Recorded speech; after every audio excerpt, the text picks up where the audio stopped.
خداوند ہر وقت بھلا ہے، جیسا زبور 136 اس کی پہلی 2 آیت میں لکھا ہے۔ خداوند کا شکر کرو کیونکہ وہ بھلا ہے، کہ اس کی شفقت ابدی ہے۔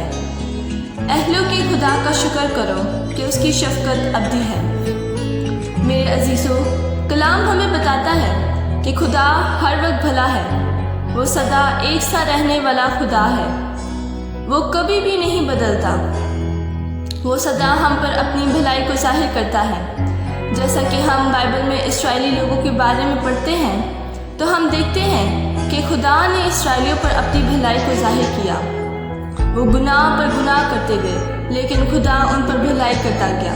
وہ ہمیشہ ان کو معاف کرتا گیا۔ اسی طرح آج بھی خدا ویسا ہی ہے۔ وہ ہمیں معاف کرتا ہے اور اپنی بھلائی کو ہم پر ظاہر کرتا ہے۔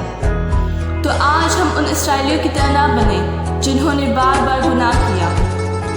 جب خدا آپ کو ایک دفعہ معاف کر دیتا ہے تو پھر گناہ نہ کریں، کیونکہ جیسے اسرائیلیوں نے بار بار گناہ کیا اور وہ اس وعدے کی زمین پر یا اس دیش میں نہیں پہنچ پائے جہاں پر خدا نے ان کو لے جانے کا وعدہ کیا تھا، کیونکہ وہاں صرف 2 لوگ ہی پہنچے، کیونکہ باقی سب لوگوں نے خدا کی بھلائی کو نہ سمجھا اور وہ بھی گناہ کرتے رہے۔ میرے عزیزوں، جب خدا آپ پر ایک بار اپنی بھلائی کو ظاہر کرتا ہے تو اس بھلائی کا غلط فائدہ نہ اٹھائے جیسے اسرائیلیوں نے اٹھایا۔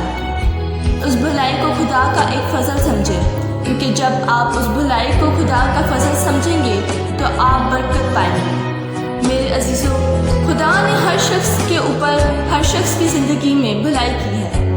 تو جب اس شخص کی زندگی میں دکھ پڑتا ہے تو وہ خدا کی بھلائی کو بھول جاتا ہے، وہ کڑکڑانے لگتا ہے اور خدا سے دور ہو جاتا ہے۔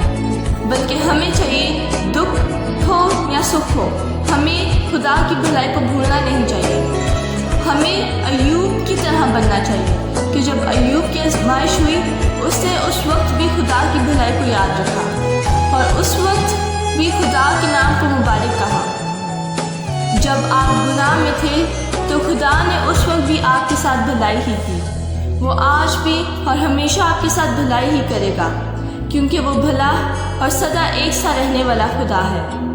اس لیے میرے عزیزوں، خدا کی ہر وقت شکر گزاری کریں، کیونکہ وہ سدا بھلا ہے۔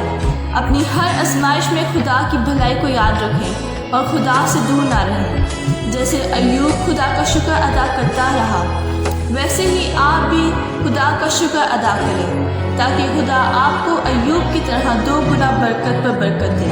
آمین۔